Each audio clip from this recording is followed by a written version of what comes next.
Hello, sports fans. Jim Coyle with Indiana Sports Beat Radio. Thank you for stopping by our YouTube channel. Make sure to hit the subscribe and notifications toggle so you never miss a thing. All of our content up here every day. Looking forward to it. Thank you, and we'll see you on the radio. Welcome to Indiana Sports Beat Radio, brought to you by the Hard Truth Distilling Company in Brown County, Indiana. So for the thousands in attendance and the millions watching around the world, it's time! 3 on the way. Oh! It went in! It went in! And Indiana wins the ball game! Know your role and shut your mouth, you jabroni! Float game for the win! Ayla's gone! Goodbye, touchdown, Indy! Woo! IU! America! They got a football team now! It's pretty simple. I win. Google me. You know that I'm the cream of the crop. Now, from the Hard Truth Studios, here's Jim Coyle. Hello, sports fans, and happy Friday. Welcome to another edition of Indiana Sports Beat Radio, coming to you from the Hard Truth Studios. He's joined now by Bryan Ault from thehoosier.com, the football recruiting director. How is it going, Bryan? Doing great, Jim. How are you doing? I can't complain, man. Just having some spirited discussions this morning on a Friday, which is fine. It's good. That's what the show's about, man.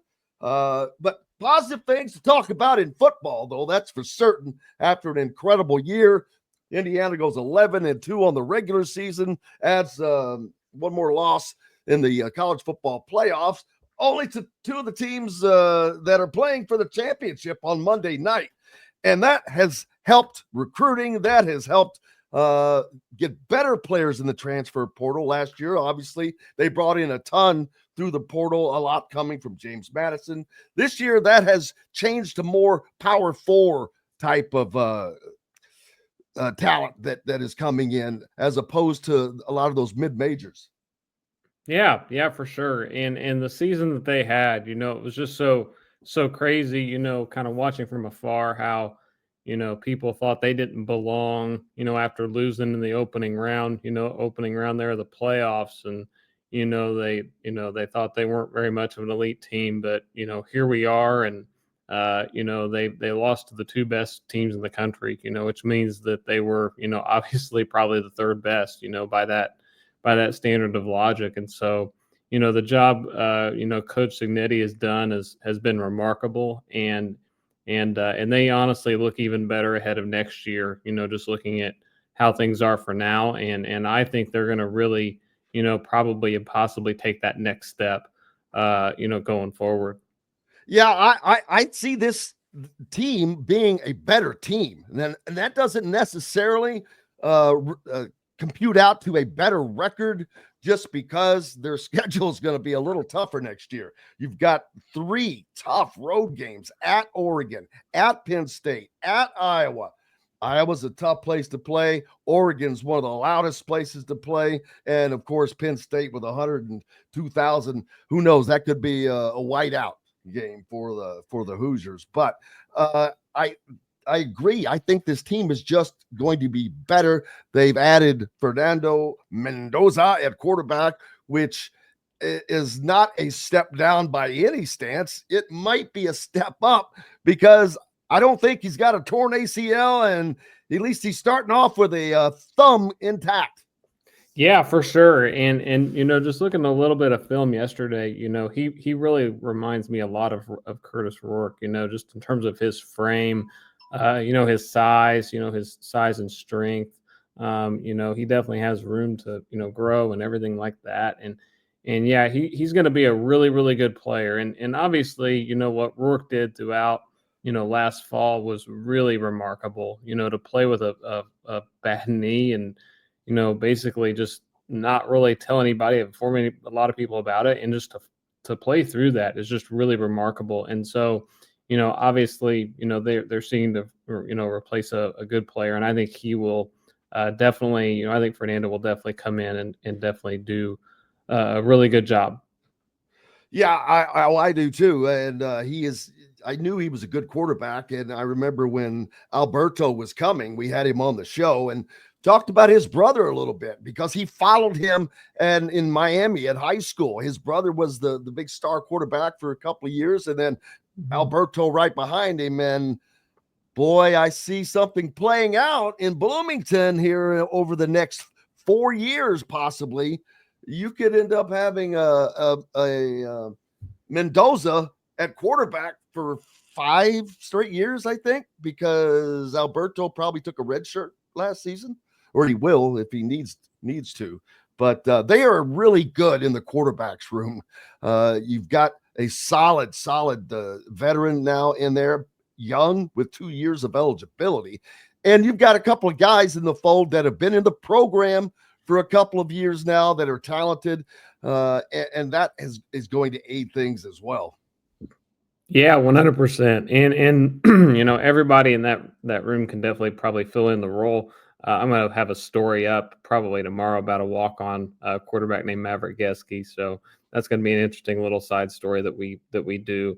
But yeah, there's a lot of potential there, and that position, if they can get that right, the sky is really the limit.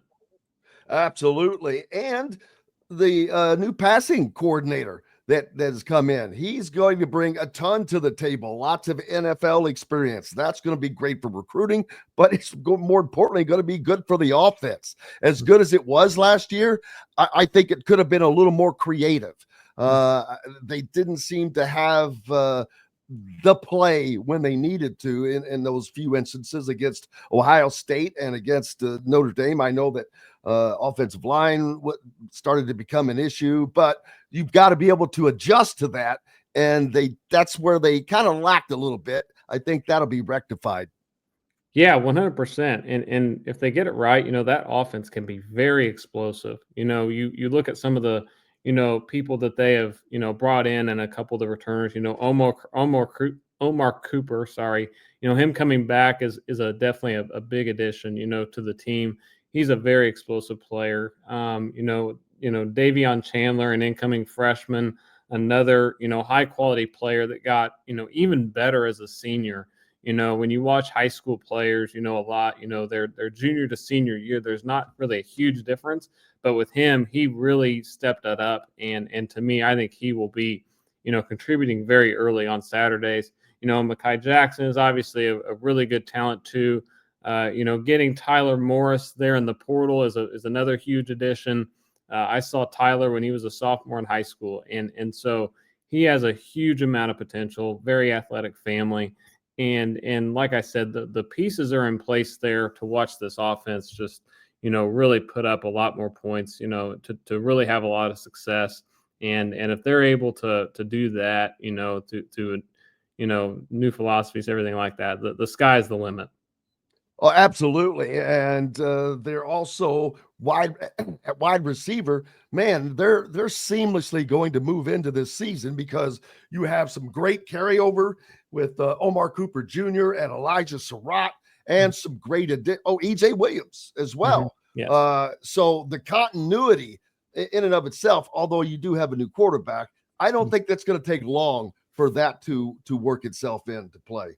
Yeah, I don't think so either. And Mendoza has a nice little army there to throw to. You mentioned some other names. It's just a nice little platoon of receivers that, if one of them goes down, I think they'll fill in. Injuries are part of the game, inevitable. But that they're really deep at that position, and I see no problems, with them, putting the points on the board definitely in a hurry. What on that side of the ball is that the deepest position room wide receiver? Because they brought a lot of guys in as well. Yeah. Like I said, you mentioned a couple of them, but I think definitely the addition of Morris in the portal is a big addition. Cooper coming back, he's a really special player. I think he's really going to make a big impact here as he, comes in here through his senior season. Chandler, like I said, Lawrence North product, or again, just a huge player. Interestingly, Cooper and Chandler are both Lawrence North products, so that's kind of interesting. But to see those guys on the field is going to be really special, not just for this year, but also for the future.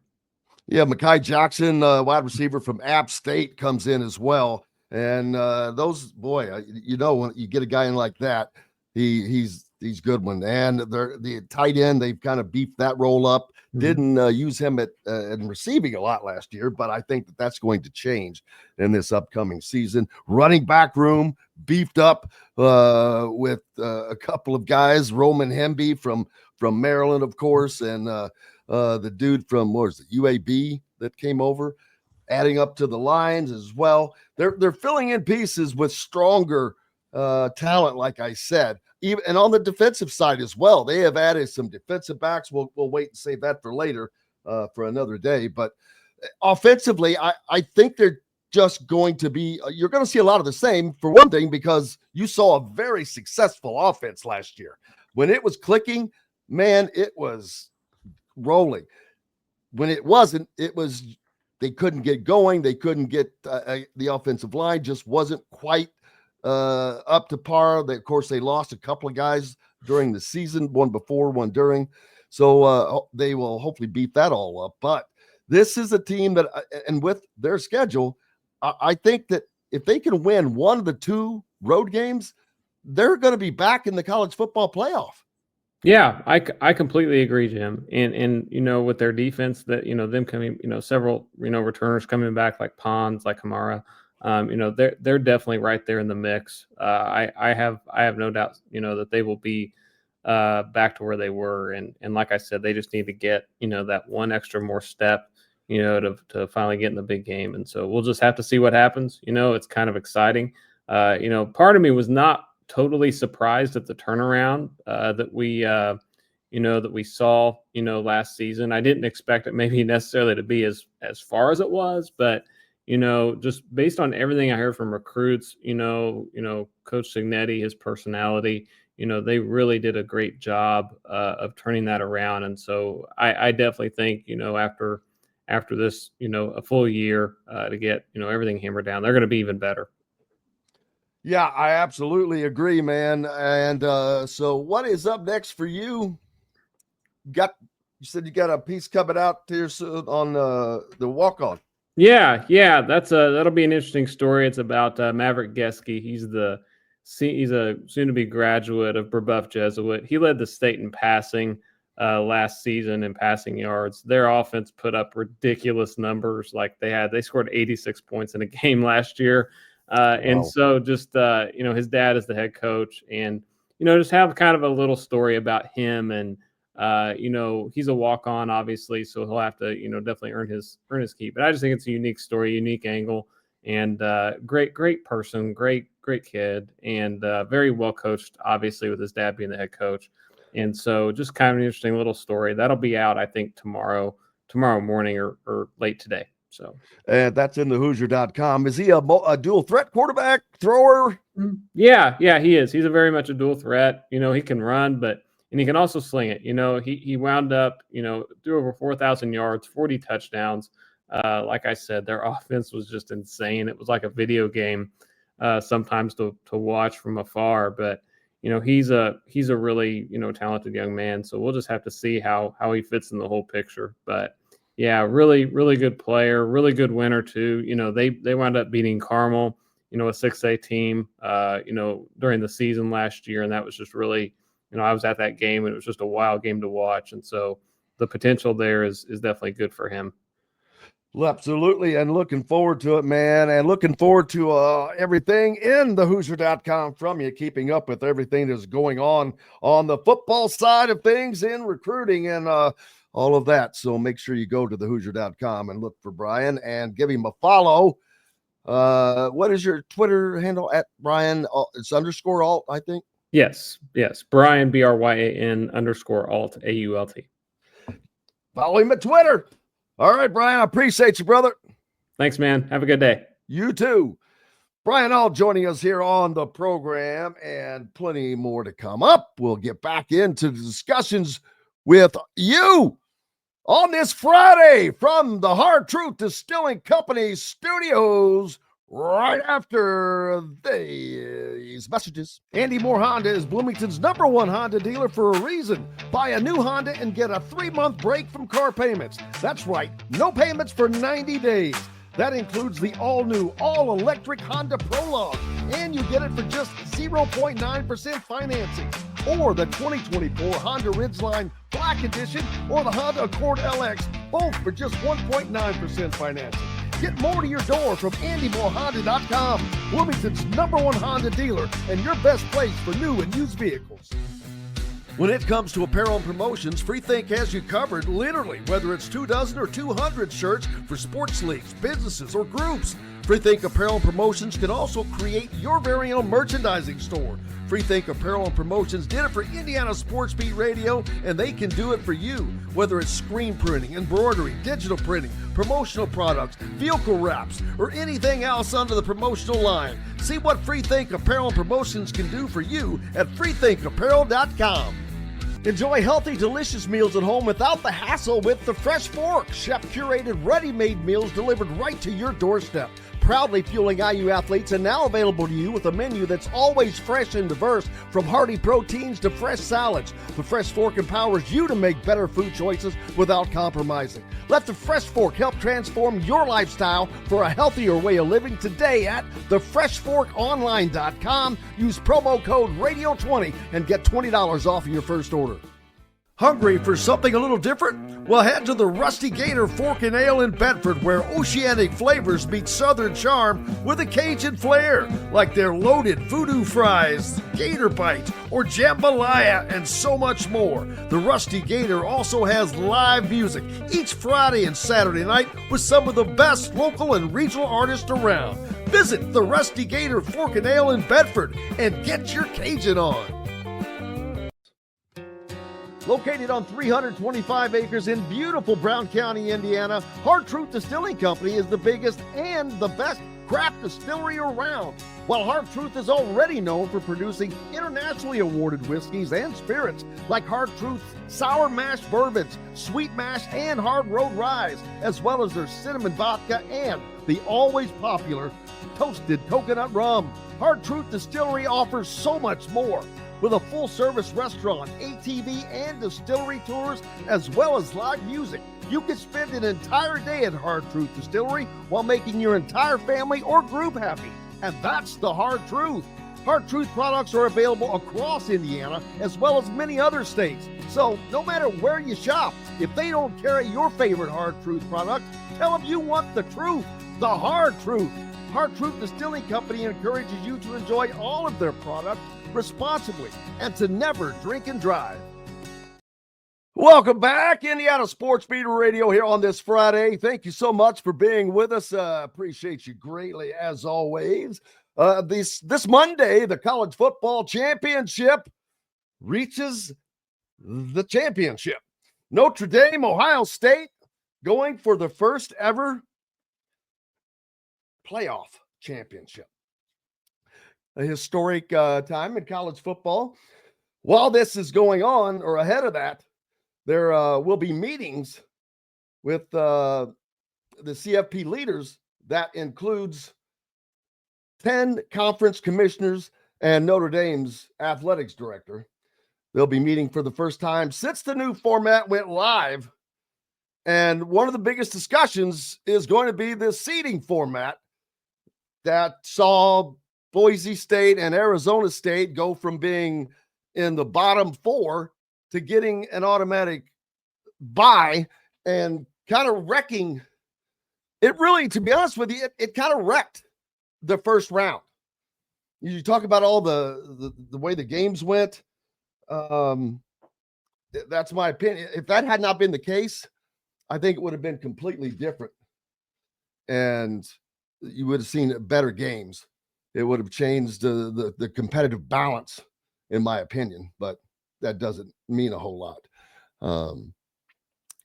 But they've got to get this done. There will be no changes in the upcoming season.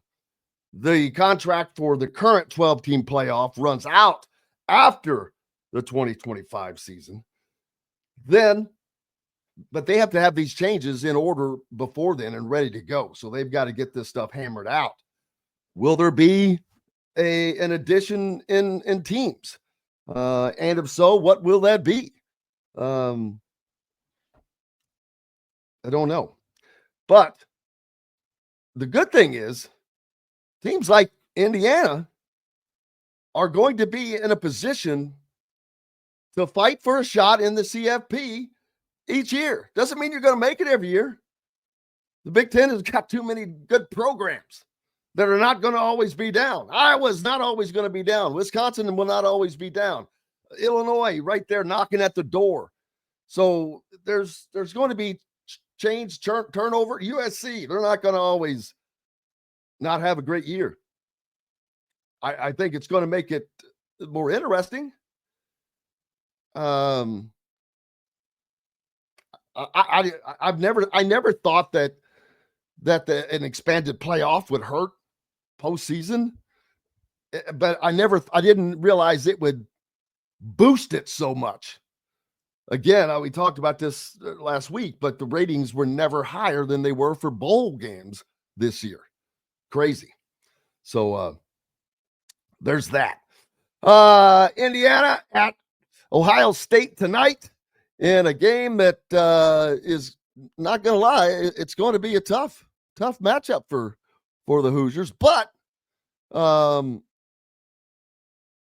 I think it was Todd that pointed out, and Zach, I believe, with Ohio State playing in the national championship on Monday night, hopefully a bunch of the Ardent fans will already be away in Atlanta, although they could wait and go down on Saturday. Who knows? But it may be a more quiet arena than normal, and it's not known to be one of the loudest anyway. But Jake Diebler for Ohio State, he's looking to kind of get his team back on a roll. They opened up early with a nice win over then number 19 Texas on a neutral site in Las Vegas, but it's kind of been a teeter-totter since then. Well, Brian doesn't think it should be a tough matchup, but it is. That's beside the fact. No, IU will not always be down. Here's the thing. And again, getting back to the discussion earlier, you did not hear me say fans don't have a right to complain. You did not hear me say fans shouldn't complain. All I said was, don't get personal. That's it. Really, I don't think that there should be interaction between fans and players on social media. That's just my opinion. I think there should be a wall there, and both sides are to blame. If you don't want engagement, don't go. Don't go there. Don't go there. You only get this if you're putting yourself in that position. And the other day when Rick Bozich was with us, he said that there just needs to be an entire regime change. And I can't say that I disagree with that. Obviously, I'm not going to lie. And I think it's inevitable that change is coming for Indiana. I do not see any kind of a turnaround coming. Not one that's going to salvage this season. Could be wrong. But I just personally don't see it. But it's not just the staff. This has permeated down through the players in a way that there is no accountability. I don't see, and they may be, and I'm sure that they think that they are, but I don't see accountability anywhere, top to bottom, to be honest with you. And when that thought occurred to me last night watching the women's game, because they were moving the ball so well, so quickly, so crisply, I was like, well, this is what the men need to do, practice against this, just to see how fast they have to actually move their feet That shouldn't be that way. But I mentioned it earlier in the week when I watching Indiana's offense. Their passes they're not what I just described. The men's, they're not crisp, they're not quick, there's not movement. As Todd talked about earlier, we got 3 guys standing around, 2 guys moving. But the worst thing is there's no purpose for the movement. It doesn't seem to have a purpose to doing something positive. But they have the opportunities coming up. This is one of them tonight in Columbus. If not, it will be their 3rd or 6th loss overall, but it will be their 3rd conference loss. And we've talked about the schedule. This is one of 2 road games coming up. After this one, they head up to Evanston to play Northwestern, who got a close win last night. That's going to be a tough game. Now there should be a better Indiana crowd up there. It usually is. Chicago is a big Indiana town. Not sure if that'll help or not, but we will certainly see. We can only hope that because it's not fun to talk about it all. It's not. It's not fun to see it. It is what it is. I didn't create it. We didn't create it, but it's there.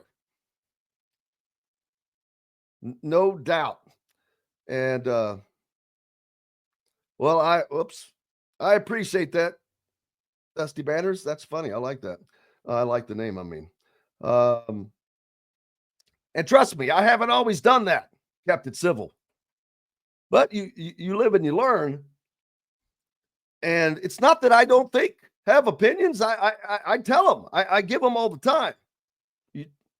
For those of you that listen regularly, you know that I think that, that I feel the same as most people do, more so in a lot of ways.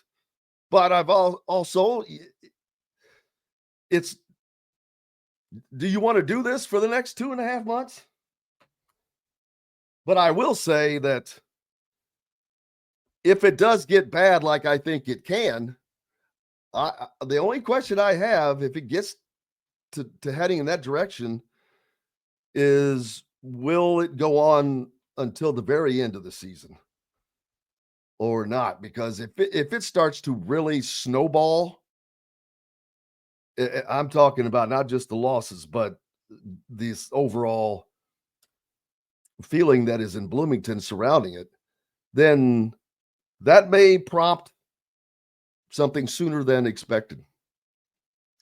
Who knows?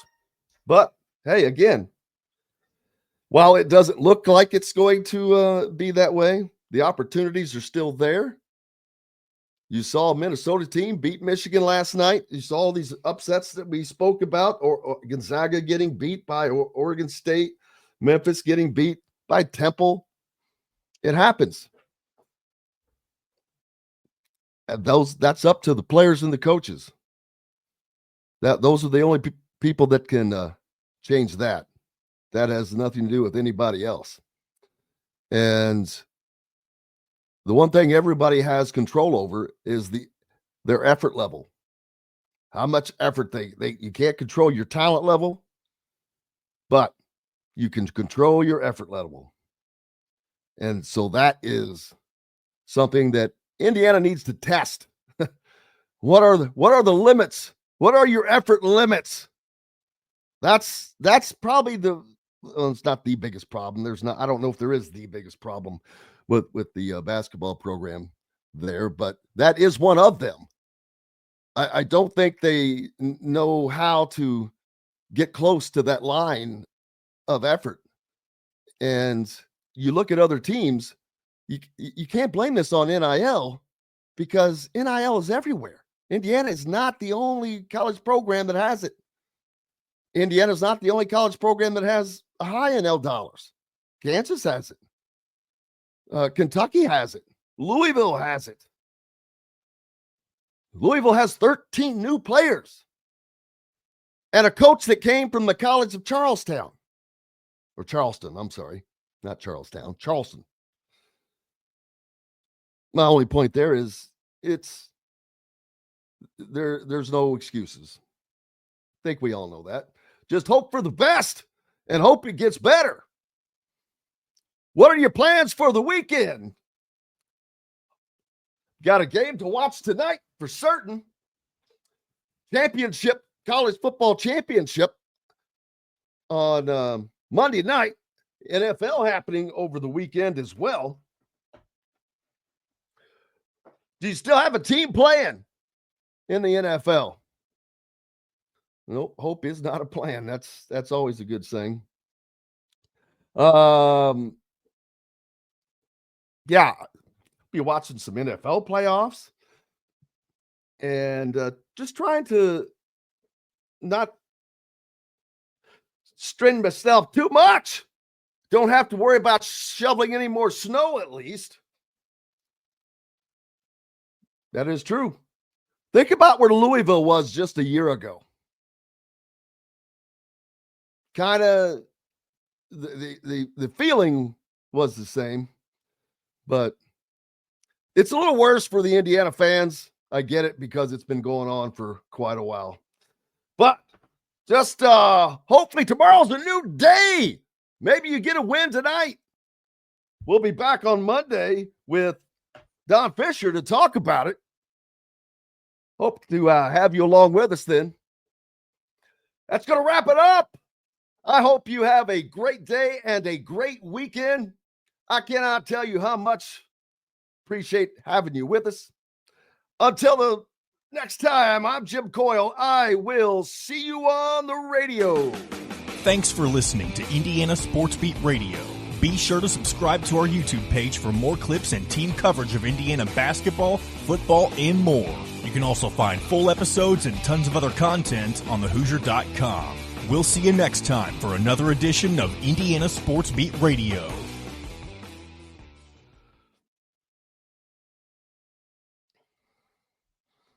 Hello, sports fans. Jim Coyle with Indiana Sports Beat Radio. Thank you for stopping by our YouTube channel. Make sure to hit the subscribe and notifications toggle so you never miss a thing. All of our content up here every day. Looking forward to it. Thank you, and we'll see you on the radio. Welcome to Indiana Sports Beat Radio, brought to you by the Hard Truth Distilling Company in Brown County, Indiana. So for the thousands in attendance and the millions watching around the world.